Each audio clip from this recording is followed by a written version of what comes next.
in adults, anybody who has respiratory symptoms, including other difficulty in speaking, swallowing, and the like, please ensure that they are appropriately investigated or they are seen by clinicians who have experience or know what diphtheria looks like. There's a case identified, I think, just this week or a few days ago in Osun that was recognized by a senior clinician who recognized it. So without that person there, again, because we've not been seeing diphtheria, a lot of people do not remember what it looks like. So what it looks like, we think. So we are now, we've given our center an advisory to healthcare workers. We are writing to commissioners and others to get them to prepare and also share the information so that everybody now starts to think that maybe now this time this year, these respiratory symptoms that this child or this person has may actually be due to diphtheria, although diphtheria has not been a common cause of such symptoms in the past. The other thing is, because we give the vaccine to prevent diphtheria and pertussis at the same time, we are also quite worried that they might already be, or they might still to come, cases of pertussis, whooping cough will emerge as well. Yes, and we are preparing to deal with that too as part of the response to diphtheria. Face masks are useful for all respiratory pathogens. Of course, when I say face mask use, I'm not talking about when people cover their mouths and leave their noses open, or actually use the face mask as eye shields or jaw strap or something. Properly used face masks actually will provide protection in general against all respiratory pathogens because of the way they are transmitted. Of course, and you need to wash your hands. You need to observe cough etiquettes. Cough into your elbow, don't cough into your hands, don't cough into the face of people, and as soon as you cough, please wash your hands as well. All of these benefits respiratory infections, but benefit health in general, because even your foodborne pathogens will be dealt with when you wash your hands as well. You are less likely to get diarrhea and all the other similar illnesses if you practice good hygiene. Curious about how government policies on healthcare are faring? Do you enjoy learning about wellness concept and the many options available? Then watch Health Options on the NTA. Mr. President has led by example. Take the COVID-19 vaccine. Somebody can say, hey, I woke up this morning, I felt some tingling in my hand, some weakness, my face was, I couldn't speak well. That's a warning stroke, and it shouldn't be ignored. The carrots contains carotene. Tomatoes is a colored plant. It has carotene. Pepper has carotene. 50% of our diet should be green vegetables and fruits. Join leading experts on both orthodox and alternative medicine for all the enlightenment you need for a healthier you. Thanks for joining us on the program. I am Rabi Abdullah.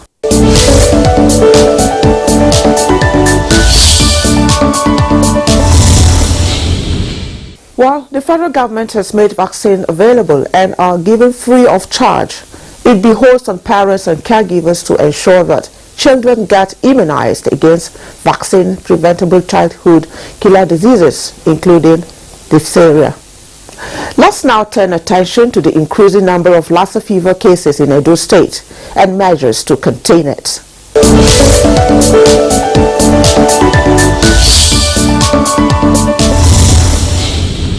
We certainly have not abandoned Edo State, and we have been providing support, as we always do, to Edo State. Let's please also understand that although Edo has been seeing Lassa fever for a while, and they actually have an institution, the Rural Specialist Teaching Hospital, with great experience, so it's a center of excellence for managing Lassa fever, they are under some difficulty, operating under some difficult situations at the moment in terms of a rapid increase in the number of cases of Lassa fever. Typically, we expect a peak in Lassa fever cases in February. They are occurring now. We are not entirely surprised though, because throughout the the past year, outside of the season, we've had more numbers of background Lassa fever than we've had. So I only expected that the seasonal increase will be higher.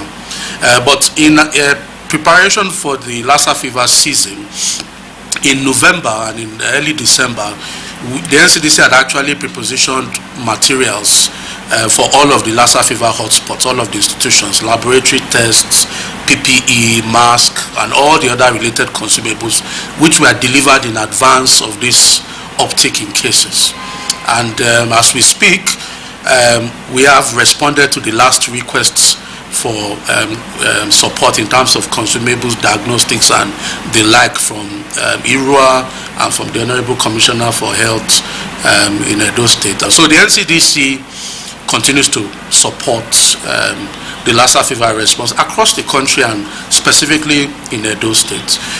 We are also, as I've been on the phone with the Commissioner and the Acting CMD of the hospital, and indeed His Excellency the Governor, we are also happy to provide any additional support that may be required, surge staff and the like, or even to deploy a rapid response team, national rapid response team to Edo, but we haven't received any requests for those yet.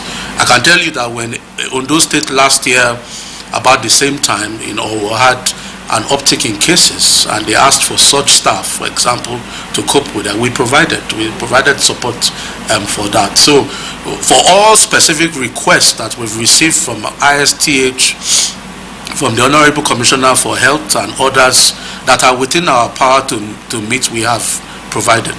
That's where Edo is concerned. As far as Edo is concerned, and not just Edo, to actually everywhere where that seeing Lassa fever at the moment. Well, when I spoke to colleagues on ground, the increase in cases means that they also have a lot of cases on admission and are rapidly approaching maximum capacity. So they now have to think about where to spill over into. Historically, the ISTH has been able to set up a tent to expand the treatment center, and at the moment I'm told that they've also identified a likely structure in their facility that they can spill over into if they need to.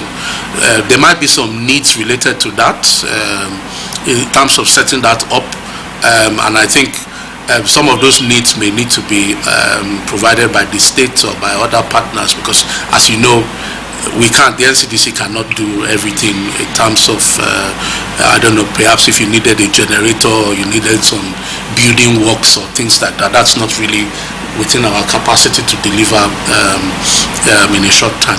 Going by the NCDC's role in preparedness and response to Lassa fever, we have provided all of the support that has been asked of us to institutions in Edo State since this outbreak started, and we continue to provide support, and we're in a position to, and we've offered the opportunity to provide additional support as may be specifically requested by authorities in Edo State.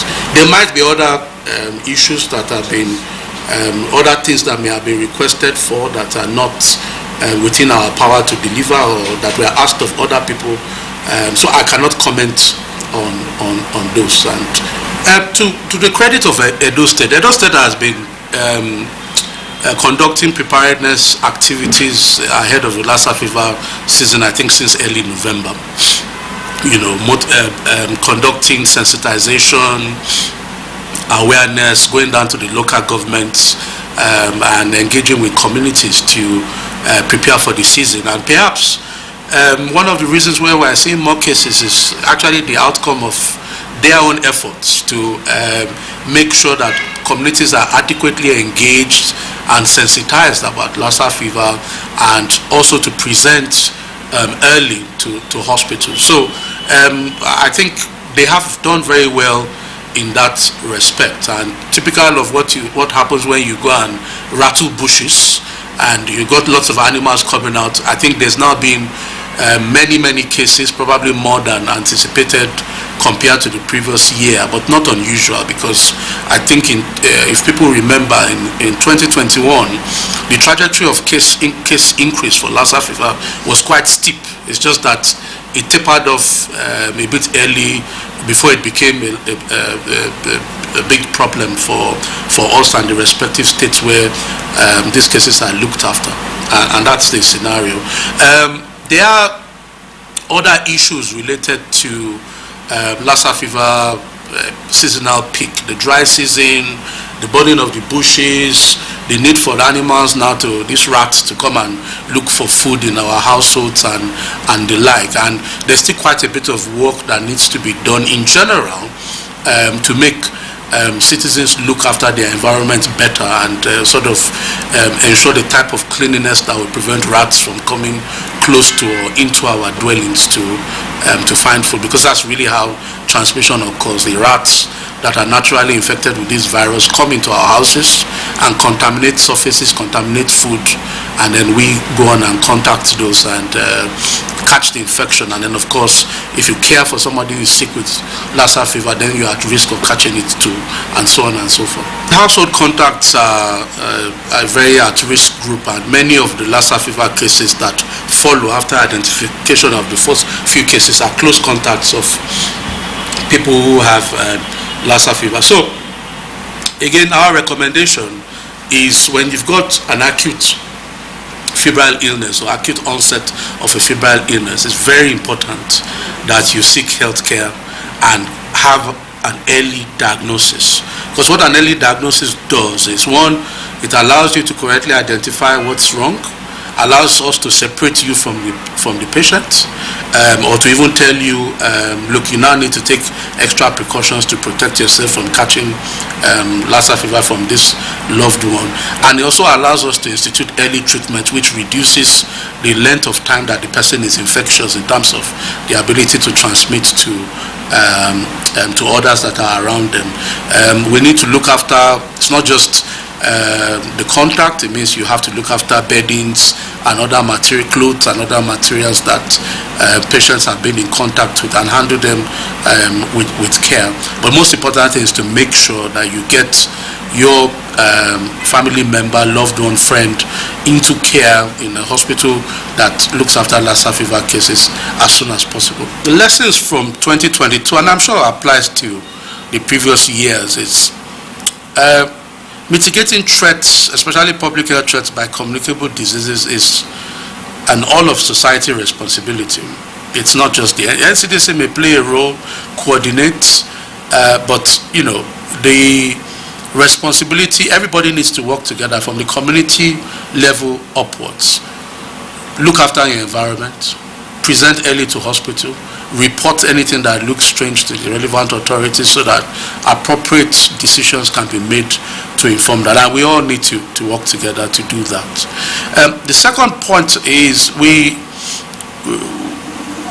the year ended in a different phase in the COVID pandemic compared to the 2021 when we had to deal with Omicron, and 2020 and Co when we had to deal with Delta, Alpha, Beta and all of that.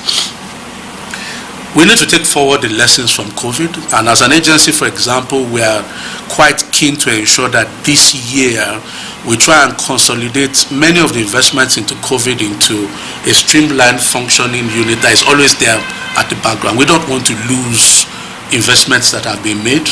If we lose investments that have been made, it means we will find ourselves in a position where we are not quite ready or we are not better prepared for the next threats. Whereas things are different. There are a lot of COVID investments in the health care system, in treatment and isolation centers, in ICUs, in equipment, in labs, and all of that. We need to make sure we coalesce all of this into functioning units that continue to serve citizens going forward, and that will contribute to the resilience and robustness of our healthcare system. But even then, we recognize that more investments need to be made, and we need to keep pushing onwards and upwards in every sector in terms of thinking about One Health approach. So everything is not just human health. We need to look after what happens in our environment. We need to take on board what happens in animals. In terms of the forecast for threats, sadly, the forecast is for more. Okay, especially by zoonotic pathogens like Lassa fever, like monkeypox, like COVID, like Ebola, like Marburg. Our human activity with rapidly expanding urbanization, with globalization, with the deleterious impact we have on the environment, it means that we will continue to come closer to animals. And animals carry pathogens that may or may not cause them harm, but if they jump across to us, they may cause us significant harm. So we need to keep that in mind in everything that we do. And certainly for us, in planning for what to do for the year, we take a multi-hazard approach. So we think about all of the pathogens that may be a threat, but we also think about things like chemicals, like poisons, like with climate change, you have to think about flooding and all of that, and put all of those together to inform a preparedness plan. But we do, as a country and as an agency, and at every level from local government upwards, we need to spend some more resources on preparedness.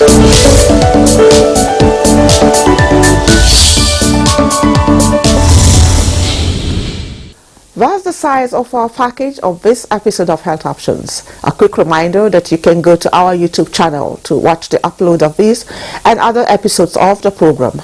Email us for your comments and contributions at healthoptions@nta.gov.ng. My name is Rabi Abdullah. Thanks for watching. Stay safe. Hope to see you next time.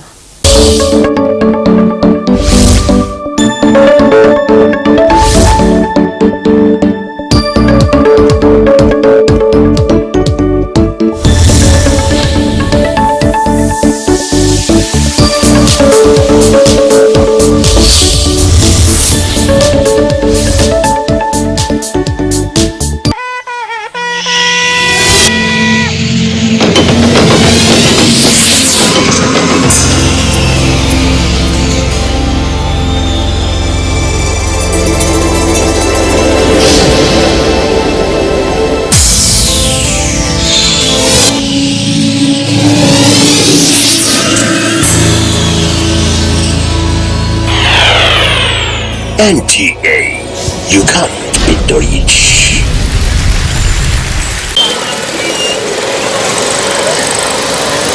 At one point in our lives or the other, we all have felt a feeling of sadness and are unable to enjoy the joy of living. But in some cases, a person is unable to handle day-to-day activities, thereby gradually slipping into depression, a condition suffered by over 300 million people worldwide. It's not been easy at all. I don't even feel happy at all most of the times because nothing makes me happy at this point. I find it difficult to even sleep at night thinking of how I have made no progress in my life as nobody cares about me and it hasn't been good for me. I don't even have appetite most of the time. I tend to smile outside every time, but when I come into my room, I do nothing but weep, think of what I want to do in my life. I just wish everything could end like I should. I was also having suicidal thoughts. I always thought of killing myself. I thought of ways to end my life, to end my suffering, to end all my problems. But I found some pages on YouTube and some videos that helped me in my struggles with depression. They helped me, they gave me motivation to live my life. Suicide, a situation where one deliberately kills him or herself due to mental illness, of which depression accounts for 90% of such mental illnesses. Suicide is that state of mind that the individual has lost hope. Now when the person has lost hope, their loss of hope comes with the sense that the individual feel helpless to whatever is causing the thoughts of that suicide. And when the person feel helpless, it become hopeless in the process, and then taking one's life become more desirable as a solution, but it's never a solution to solve a problem. And some of ways people may carry out suicide is what we call the honor death, that people feel that it is more honorable to die than to face shame. For social reasons, people do commit suicide. What we call suicide pact, where a group of people agree together that if such a thing happen, then we'll have to die together. The way the media reportage goes may mean a lot. For instance, maybe somebody died, and because it was reported in a certain pattern by the media, they will say, oh, that person is popular just because he killed himself or herself. Let me to do that so that at least if I die, I'll be popular. That there will be media records. After all, everybody will show my picture, people will know my story. Forgetting that it doesn't take just a few seconds for another thing to happen. Everybody has forgotten about that situation. Mental health should be everybody's business. Let's cultivate the habit of looking out for one another. Whenever you notice a person continuously behaving out of character, try asking these questions. How are you? And how are you feeling right now? As these simple questions can help save a life.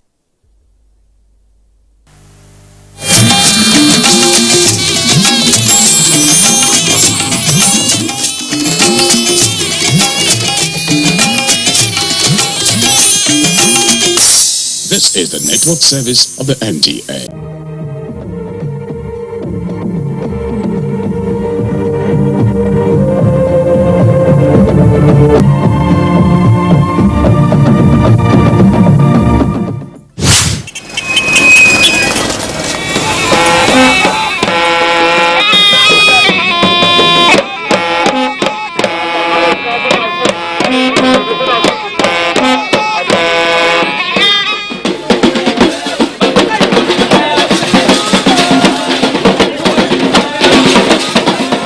In every society, ceremonies are held to reflect historical or social significance. Ceremonies can be to celebrate the birth of a baby, project, cultural history of communities, or mark significant events in one's life. Ceremonies motivate, they stimulate emotions, and they prompt memories.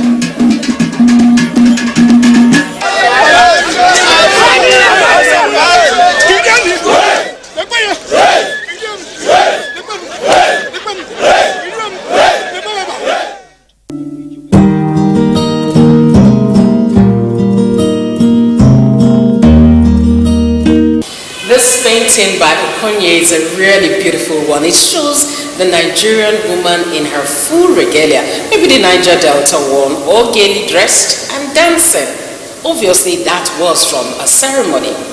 All over the world, the peoples of this world have their various ceremonies to celebrate this thing or that thing. And these ceremonies usually would show you a bit of the historical or cultural background of the celebrant. Today on the program, we'll be sharing with you not a birth ceremony, not a housewarming ceremony, not a coronation, but we're sharing with you marriage ceremonies, traditional marriage ceremonies. This is something we've come to tell people that this is our own. The white wedding is the Westerners' traditional marriage, but no, we're not going down that lane today. So stay with us on our history. My name is Cordelia Obe. We'll be traveling and experiencing various traditional marriages here in Nigeria. Welcome.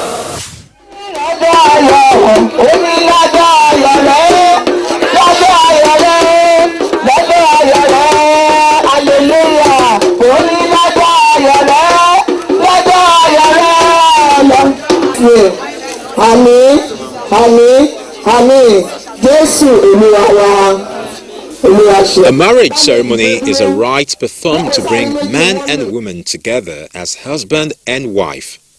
In our society, marriage ceremony does not only involve the two individuals who are in love, it involves the families of both the man and the woman. Unless my parents say yes, I cannot say yes to you. I told my mother, because I lost my father when I was in primary 3. My mother and my sisters were the ones that took care of me.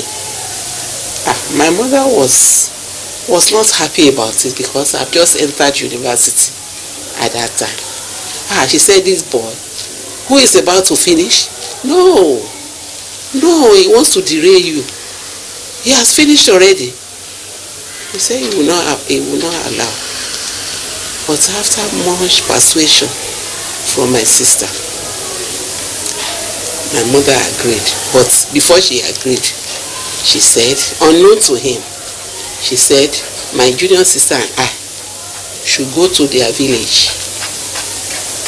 Any day you come to visit us in Akure, both of us should follow him unannounced to know what takes place in that village, especially in their family. She told my junior sister, shine your eyes very well. Dash into the various rooms, whether there are people they tie down in that place with that are having ailments that are not curable, like leprosy or madness, or run to their backyard to see whether they are idol worshippers. And my sister did the job very well. When my husband came to visit us, my mother said both of us should go with him. He was surprised. It was an embarrassment.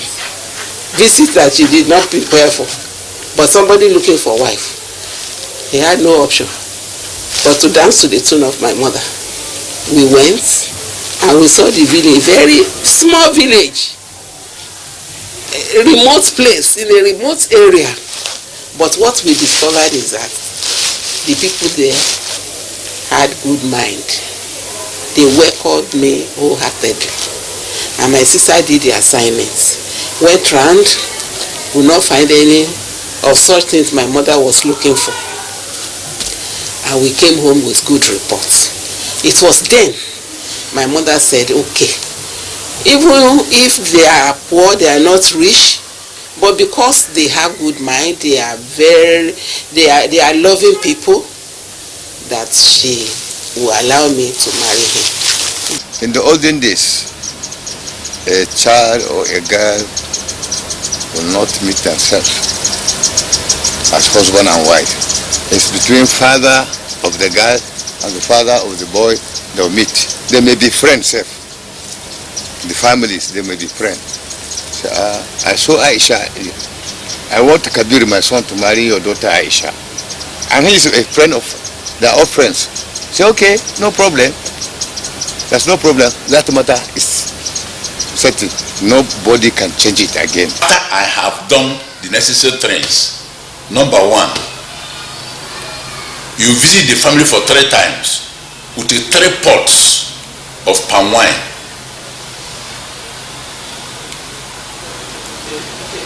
So after 3 pots of palm wine, they'll now invite you with your own parents and ask, is there at my present, do you allow your son to get married? They say yes. Is he up to marriage? They say yes. Then now, my own part is finished. My father said, okay, go. The 2 parents now start to discuss.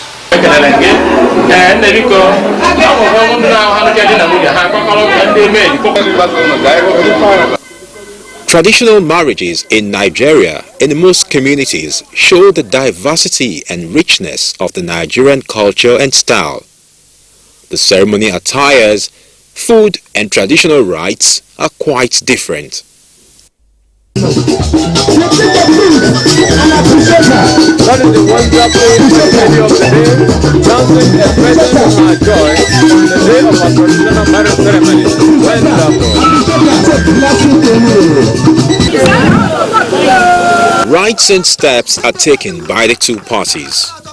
The man expresses his decision of taking the woman as his wife by engagement and goes further to meet the prospective wife's family to make his decision open. Thank you, thank you. First lady of the day. The wonderful and the beautiful first lady of the day.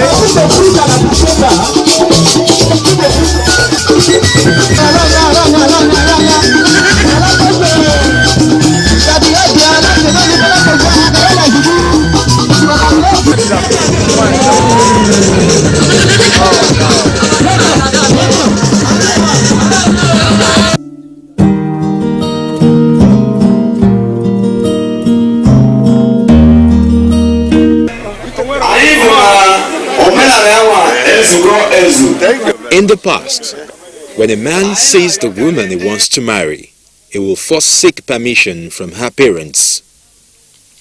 The family of the future bride will then conduct investigation on the man to ascertain his morals, ethics, and other issues related to his background. I'm an Igbo man by tribe. I got married to my wife 1970, immediately after the Civil War. And as an Igbo man, in Igbo land, if you see a girl and you're not to marry her, first of all, like in the old days, ancient times, I'm from my father. I saw a good social family, and I love her. So my father now go before me to meet the parents. So the parents, two of them are old people at that time. They are now gone. Now they start to discuss. The people that my in-law people, they ask my father, what is my name? So he give them every details of my life. I want to know my condition with my immediate family, whether you agree with your father on that marriage or not. You know, in this recent time now, when a boy see a girl outside and the boss of they get married, in those days it's not like that. There's a thorough interview for the background of the families to know the behavior. You know, in some families, we have some families that will have bad characters, people that steal or thief or do many things, robbery. Now, they will ask about the background of that family, where you come from. That is the reason of inviting the two people. Everything starts from a proposal, then I paid a visit to her house to meet her people, to state my intentions. And I think that's the basic step. And that's where the family gives you green lights to go ahead if they actually welcome you or not. It is based on that first visit that you know whether you're going to go forward or not.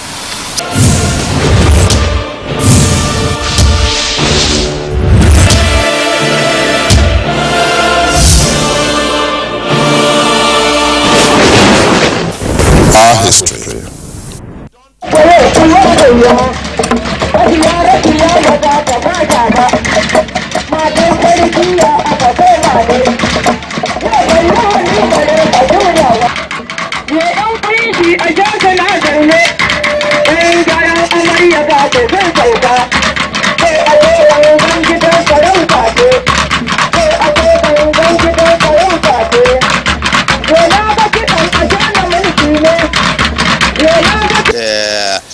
Salah festival, both this the Eid al-Fitr and Eid al-Kabir festival, all they would bring something from the family of the boy to the family of the girl. Some they buy clothes, every Salah, even a festival time, they must do something. And there's something they call baiko. That baiko is mean that introduction to the family, where they will gather the family of that people and the family of this will just gather. Say, okay, we want to do a beko. That beko is a matter of like tradition. It's an introduction. When you carry your husband to your family, when you go there, the family is aware. Yes, this man is the husband of my girl or my daughter.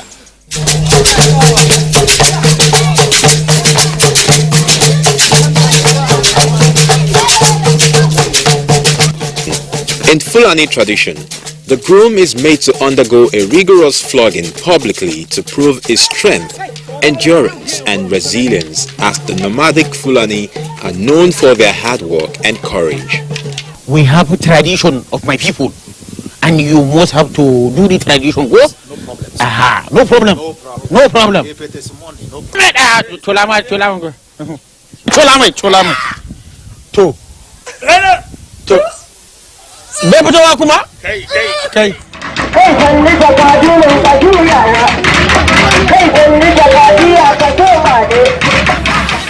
Every tribe has its own customs, has its own beliefs. And some of these things you get to find or see when they are organizing a traditional marriage.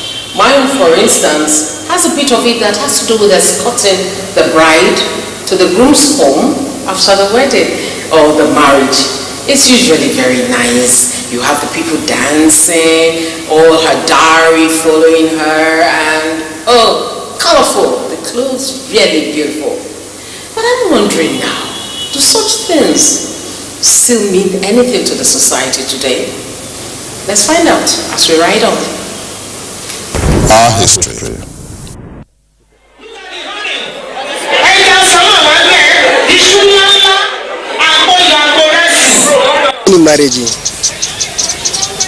Any marriage, the dowry na be the first marriage. Where the time reach, my people go there, family woman do one marry, go there, don't sit down.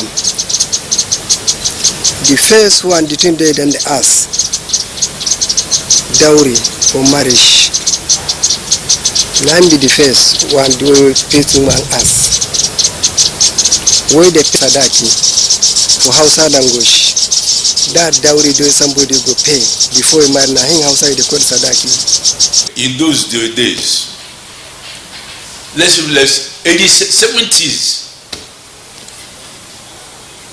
they don't count money and give to a man, a woman for a husband for their bride price. They bring something like a tray. If it is 2,000 or 3,000 naira, I put it there. Then take kernel. You know kernel, 7 or 8 of it put there. That kernel represents a tradition. It represents a tradition. They hand it over. Now in Igbo land, if eventually by mistake a girl get pregnant, the father won't accept any bride price until he delivers that child. That's Igbo culture. When I can remember tubers of yam, kola nut, bitter kola, palm oil, a box of clothes for my wife, umbrella,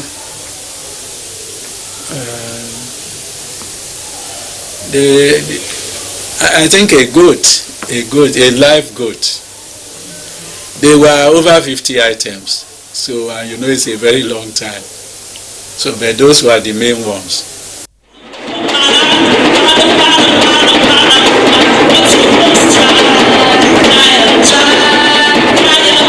There are different names. There is Alaga Idulu, Alaga Ijoko. The Alaga Ijoko from the wife's side. The Alaga Idulu from the man's side. So the worldliness has entered it. The alagas should come from the family, not rented from outside. Parents are looking for so many people, the alaga that are eloquent. It's not the eloquence that is needed. The proper introduction is what is needed. But these people, before they say one sentence, oh yeah, put money down. Before this one happens, put money down. Thereby taking the time for prayer, for important talk. During our own time, it wasn't like that. They gave our parents room, the family members room to talk and to pray for us.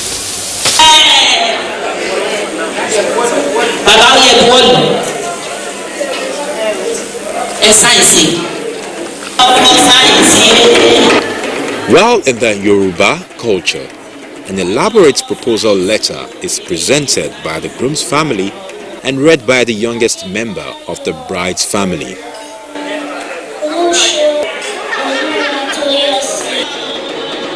An acceptance letter is given by the bride's family.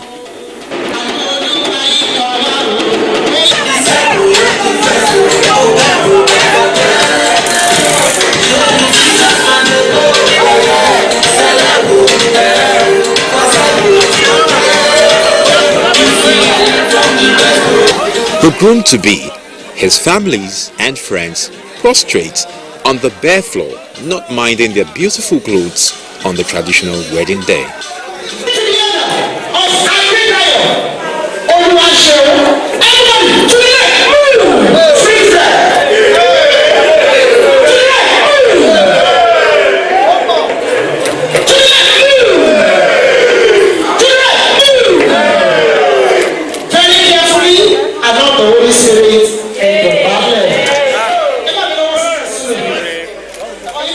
Marriage ceremony serves as an honor and dignity to the couple and their families. Every community attaches great importance to their rites before and during traditional marriage.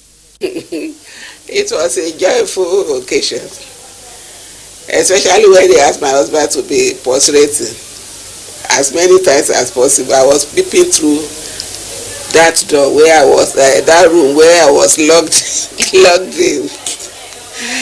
You know, all those things had to be done before I was presented. So they covered my head with a big scarf. Do you want to see your wife? Money for aeroplane, money for this.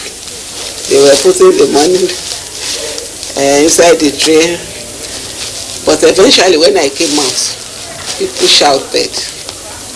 And that was how our fathers, mothers, left and right started praying for me. And they prayed for my husband as well. So that prayer is very, very important. Those who elope with husband, with man, they deprive themselves of this blessing. It goes a long way.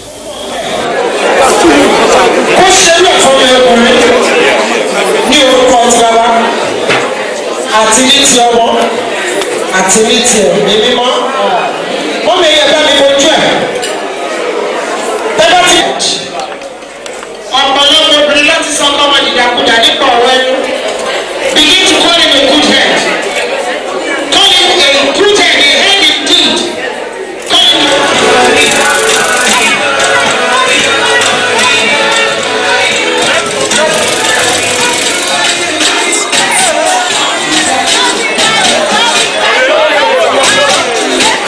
our history.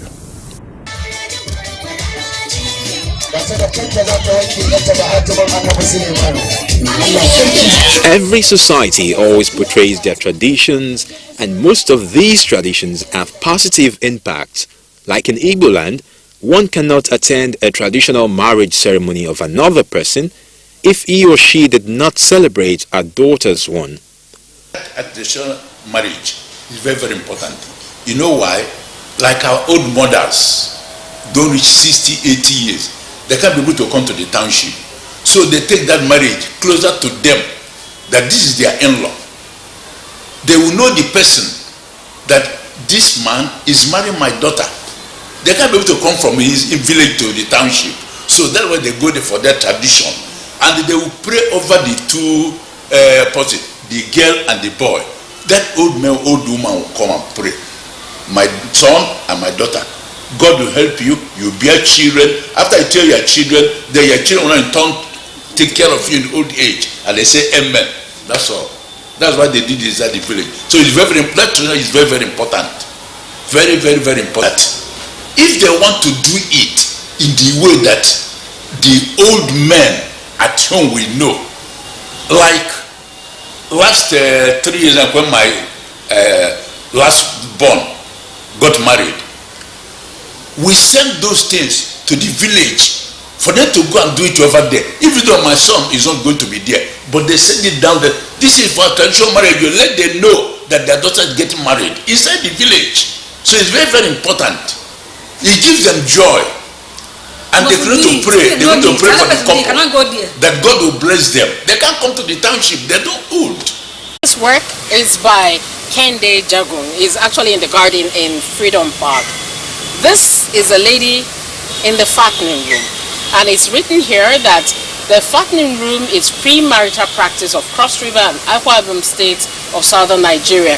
It lasts for about 6 or so months, and the major thing is for her to eat, rest, and she's taught the basic things about how to care for her husband and her home. That is how they do it there. In other parts, other tribes have their different ways of putting traditional marriages together. The long and short of it all is different families are coming together to form a new family. So, what do you think? Do you think it's worth doing? Do you think it's worth celebrating? I think so, and I think it's very, very important. Thank you very much for allowing us to share traditional marriages from different parts of Nigeria with you. We'll be doing something more or something else when we come back again on the program Our History. Thank you so much. My name is Cordelia Obe. Take care. Bye-bye.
NTA, you can't beat the rich.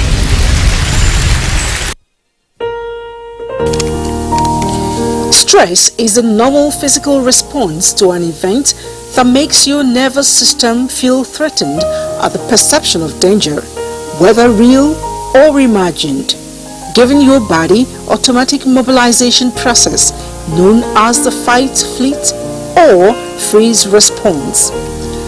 This automobilization response or stress is designed to protect